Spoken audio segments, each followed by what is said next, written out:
Hello and welcome into another episode of CEBL Weekly presented by BetVictor. Sean Woodley here with you one last time before the wonderful Denang Balsera, who you've been hoping to return for weeks, will be back in this very spot. But for now, we got a loaded show for you.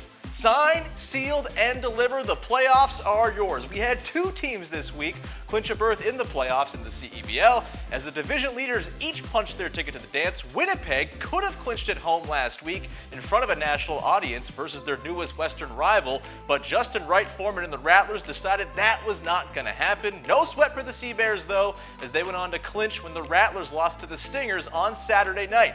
This did not stop the Sea Bears as they would hand the second-place Calgary Surge their biggest loss of the season, beating them by 25 points on Sunday afternoon. Meanwhile, out east, the Ottawa Blackjacks are just freaking unreal right now. Are they the best deng team in the league? There's no doubt about it, really, and barely any gray area. You can pop the champagne and give them their flowers. No matter how you want to pun it, they are proving they are the class of the CEBL. Right now, rolling with 8 straight victories, including their latest over Scarborough over the weekend, ensuring they're going to be everyone's betting favorite heading into championship weekend to bring home their first ever CEBL title. And I'm also going to be having words with whoever wrote all those puns into the script. Also on today's show, I'm going to be joined once again by CEBL beat writer Zulfi Sheikh, who will once again be pointing out 2 key player matchups from this week that you should be keeping an eye on, and he certainly is as well. I'll also give you my detailed and frankly opinionated rankings about 2 of the major awards to be given out at championship weekend, as I'll be breaking down the leaders for both the Canadian Player of the Year and U Sports Developmental Player of the Year. We've also got a cinematic look back at some of the top plays from what we've seen through the season so far, as we're now to just fewer than 20 games left on the schedule. Gotta tell you, some of these bangers happened so long ago, it's gonna be a treat just to be reminded that they happened, in fact, during this season. And finally, I'll give you my key games to watch for this week, as there's a ton on the line as the playoffs are sneaking up very, very quickly as these teams are hoping to catch their stride at the right time. It's time now to take a look back at some of the very best plays put to tape so far in the CEBL this season. Of course, we know there are a ton of hoopers around the league. They've been showing out all season long across the country. Let's take a look now at the top 5 plays from the 80-plus games we've seen across the CEBL so far this year.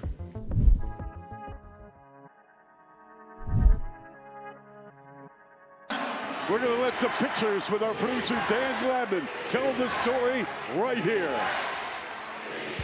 For the win, get out the salami and cheese, mama. This ball game is over. But tell me how your team supported you. They always do. It's just the little things that they say. They need 1 point. Alain Louis to the hoop, kicks it out. Ahmed Hill, hits it. Ahmed Hill, quarter 3, 32 points. And the Montreal Alliance survived 86-83 the final. Montreal wins it here tonight.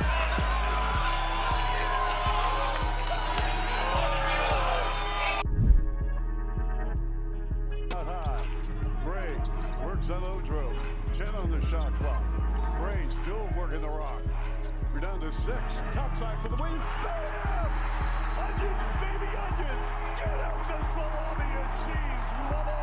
Ottawa has won the CEBL opener. Oh, baby, what a play. Wow.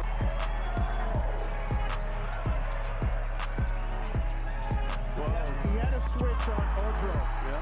but that was a deep 3.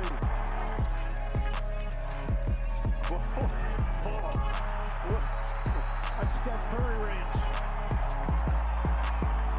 What a ball game. That's 3 a little strong. Skying for the rebound as Jeffrey James launches it. Goal! Jeffrey James from inside his own 3-point line. Great crowd. Almost hit the roof. And just like now.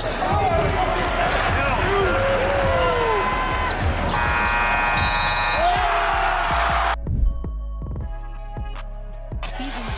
Oh, they missed.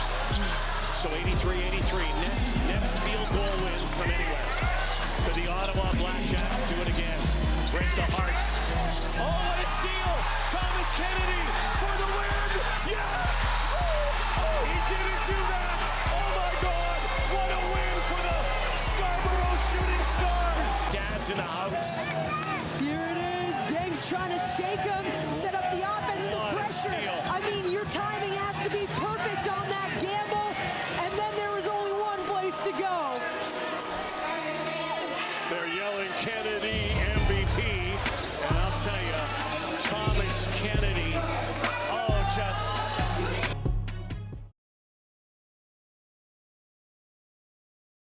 I've always felt that one of the CEBL's greatest innovations is the U Sports developmental slot on every roster in the league. U Sports has long been one of the best kept secrets in all of basketball, and the CEBL's arrival offered a professional platform for the players and coaches at schools from across Canada to make their leap to the pros and advance their careers. From head coaches like Vic Rasso, James DeRuin, and Jordan Baker, to countless U Sports alums dotting rosters around the league, to former U Sports Players of the Year Brody Clark, Lloyd Pandy, and Thomas Kennedy, now offering key contributions on winning teams, U Sports' influence has spread to every single corner of the CEBL.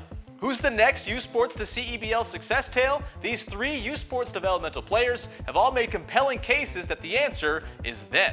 Here are your top three in the U Sports Developmental Player of the Year race, with apologies to Winnipeg's Simon Hildebrandt, who just missed out on the top three despite his thrilling target score time winner this past week. At number 3, we have Diego Mafia of the Vancouver Bandits and the University of Victoria, who over 11 games and 4 starts this season has put up 7.6 points, 2.6 assists, and is shooting 92% at the free throw line.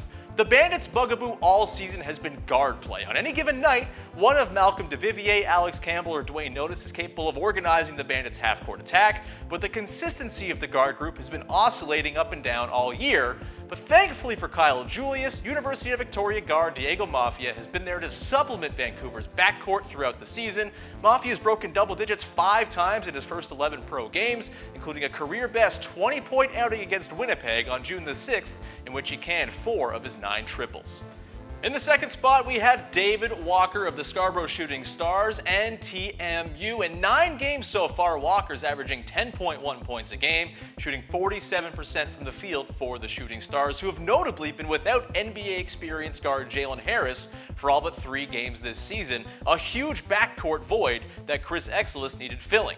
Enter TMU star David Walker, whose 9 games so far have included 6 double-digit scoring nights. At 6'4", Walker's a bowling ball of a man who does a lot of his damage getting downhill into the teeth of the defense, attacking closeouts, or as a high-flying transition threat working off the on-ball wizardry of Scarborough's leading man, Cat Barber. He still surely will figure into the Shooting Stars rotation down the stretch of the season too, but with only 9 games played so far, the only thing that might keep him from the top spot in this year's balloting is the 7-appearance head start the top contender on our list is currently enjoying. And that is Jeffrey James of the Edmonton Stingers and the University of Alberta, who's played 17 minutes a night across 16 games and 5 starts for Edmonton this year. Leave it to a former U Sports legend in Stingers head coach Jordan Baker to lean heavily on a U Sports developmental player from his own alma mater, no less. University of Alberta guard Jeffrey James maybe hasn't had the highlight-worthy moments that Walker's had in Scarborough, but his rock-steady presence throughout a season in which Baker's had precious little rotational consistency has been of immense value to Edmonton. James has been efficient from both 2- and 3-point range, while being thrust into providing the type of 6-man worthy contributions that we've typically expected from Adika Peter McNeely before his 2023 season became derailed by injury.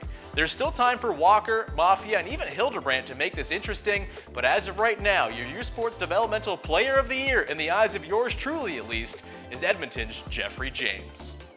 Now's the time where I cede the floor to someone smarter than me, as Zulfi Sheikh, a wonderful CEBL beat writer, joins us now to dig into a couple of the key matchups to watch in the CEBL this week. Take it away, Zulfi. Thanks, Sean. That's right. I'm back to let you know about some of the best key matchups to keep your eyes on this week in the CEBL. So let's start in the East, as an epic guard showdown is lined up between the top-seeded Ottawa Blackjacks and the second-place Niagara River Lions on Thursday. That's right, Kadre Gray going head-to-head against Khalil Ahmad in a matchup between 2 MVP risers.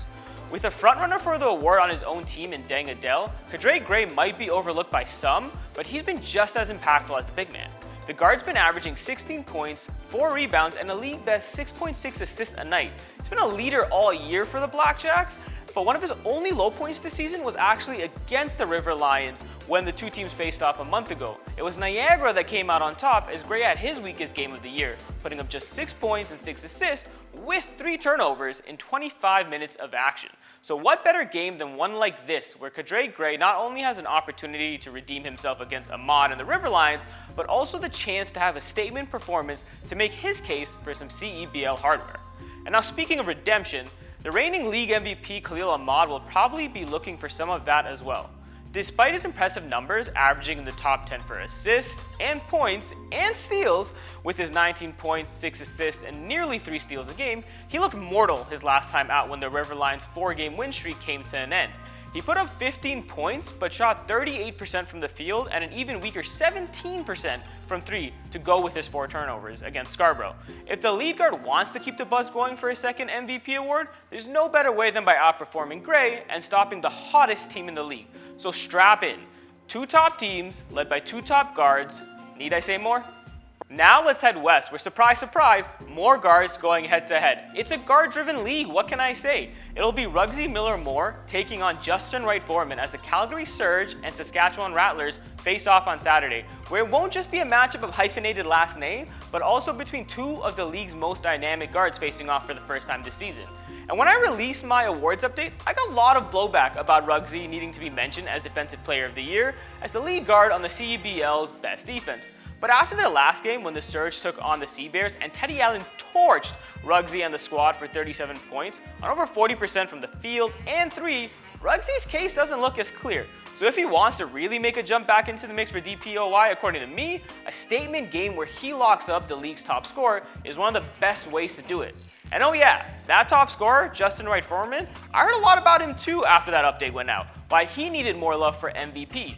Averaging a ridiculous 29 points, 5 rebounds, and 5 assists on over 50% from the field and 44% from distance.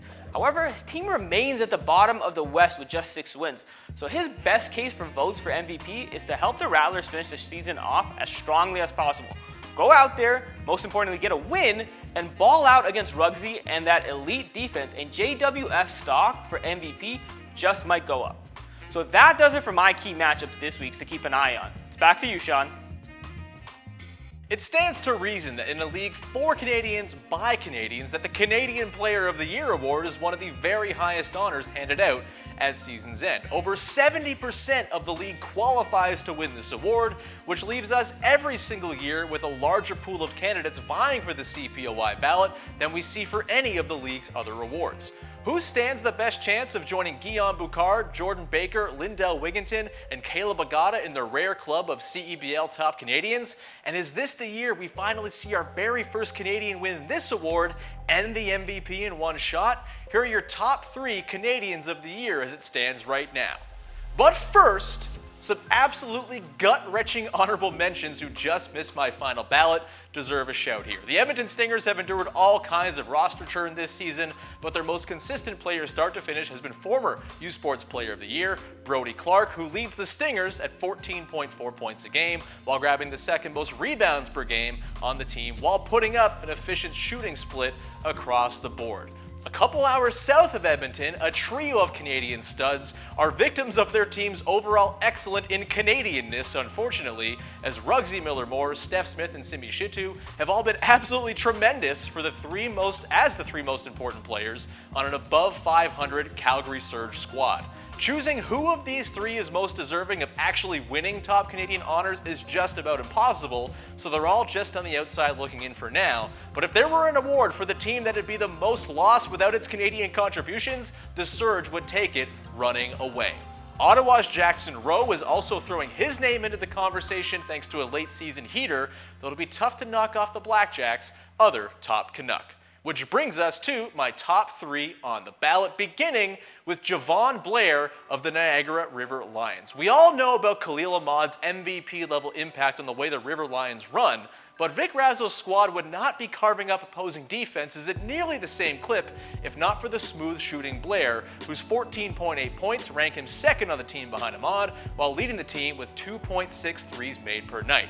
Just 2 players in the CEBL rank in the top 10 in the league in made threes and three-point percentage. That's league-leading scorer Justin Wright-Foreman and Blair. Efficiency and volume make wonderful matches, and Blair brings them together as well as anyone in the league, throwing 4.5 rebounds, 2.4 assists, and you have the makings of a serious contender for the top Canadian in the league. We head to Montreal for the number 2 player on our list, without whom the Alliance might be staring down another season outside the playoff mix. Montreal's own Nathan Keough has been tremendous in his second season with his hometown squad, and especially so in the absence of his former college teammate Blake Francis, who himself looked like an MVP candidate until his season ended early with an injury. Enter Keough, the 6'7" forward, is second among active Alliance players in both scoring and rebounds, while ranking third in assists, good for 15 points, 6.3 boards, and 2.8 dimes, while hitting 54% of his twos and offering a little stretch with a 35% clip from deep on more than 3 attempts a game. Keough dropped 28 points in 3 of his last six outings as well, and has broken double digits in 11 of 16 contests so far. An incredibly deserving second place finisher if that's how this all shakes down in the voting process. However, he'll be in tough to touch the top spot as long as Kadre Gray exists. Yeah, this is probably not terribly surprising nor dramatic, but Kadre Gray of the Ottawa Blackjacks seems to be well ahead of the rest of the field in this year's race. The former Laurentian University star has had a full-on breakout this season, transforming into one of the most all-encompassingly effective lead guards in the entire CEBL. Gray makes his presence felt in every area of the floor. He shoots a blistering 57% on twos as a 6'2" guard, buries 43% of his nearly 5 threes a game, and leads the league with 6.6 assists per night, while being a fraction of a point off of leading the CEBL's best team in scoring as well. Look, Ottawa's got talent all over its roster, but no one ties those parts together the way that Gray does. And while his import teammate Dangadel seems to be getting most of the MVP buzz on this squad thanks to a slew of high-scoring outings, there's almost no way to argue that Gray isn't the most pivotal figure on the league's top seed. He's the league's clear most outstanding Canadian this year, and absolutely needs to get real consideration to be the first ever Canadian most outstanding player when awards night comes around as well. We're getting down to the wire in the CEBL, which means there are playoff implications all over the place in every single game coming up on the schedule this week. Here are my 3 must-watch games of the week around the CEBL, beginning with Calgary against Winnipeg on July the 20th, 1-2 in the West. Calgary, are they going to bounce back after dropping the first half of this home-and-home to Winnipeg over the weekend? They're going to have to, because if they don't win this game, it will take a miracle for Winnipeg not to shore up that number 1 seed and the bye to the semifinals. Of course, you get the best defensive team in the CEBL in Calgary. Winnipeg's been one of the worst defensive teams all season long. Teddy Allen, you got the defensive shell of the Surge trying to stop Teddy Allen, which they had no luck with over the weekend. This should be a huge one, and if Calgary stands any chance of tracking down Winnipeg, it is a must-win for them this week. Our second must-watch game of the week is Ottawa against Niagara in Niagara on Sunday, July the 23rd, in the second half of a home-and-home between the top 2 teams in the Eastern Conference, and most importantly, the top 2 teams in last week's power rankings put together by me, of course. Do you need anything else to sell you on this game? These teams are both awesome, they're both in excellent form, and they boast MVP candidates on both sides. You can make an argument that Khalil Ahmad, Kadre Gray, and Dangadel all belong on the final ballot by the time the season comes to an end. The Blackjacks, of course, at the time of recording, have won 8 consecutive games. Will the River Lions be able to stop them? You're going to want to tune in to find that out. Both of the games that they play this week should be on your list of games to tune into. And look, I'm an understanding guy. I know you got plans. I know you can't maybe carve out your whole weekend to watch hoop, but that's no problem because our third game happens just an hour after our second game on the schedule this week, as the Brampton Honey Badgers will take on the Montreal Alliance also on the 23rd in a game that is ripe with playoff implications out east. Right now, Brampton sits in 5th, just behind Montreal in 4th in the East, with only one of those teams going to the postseason. Could this be the deciding game for the final playoff spot? You got Ahmed Hill against Christian Vital in a battle of excellent two-way stars for their teams, and you have the emergence of Nathan Ko against the always dangerous Kobe McEwen. This should be a fantastic tilt with tons on the line for both sides. You won't want to miss it. And that does it for another edition of CEBL Weekly presented by BetVictor. And I want to thank you all so much for letting me back in your living rooms for the last 3 weeks as I filled in for Danang. Don't worry, he's back next week and you can resume your regular enjoyment of this program. But in the meantime, please follow the CEBL at CEB League on your favorite social channels for all the fun content, news, game updates, and more. There's so many dunks. Just follow for the dunks, baby. You can also get tickets to watch your favorite team, and they're available by going to CEBL.ca. Buy them right now. You can also get tickets for Championship Weekend out in Vancouver. Get your tournament packs by visiting CEBL.ca/Championship Weekend today. You can watch all the live games on CEBL Plus, powered by BetVictor and TSN Plus. Thank you so much for tuning in. For Zulfi Sheikh and director Jamie Tan, I'm Sean Woodley. Thanks so much for tuning in.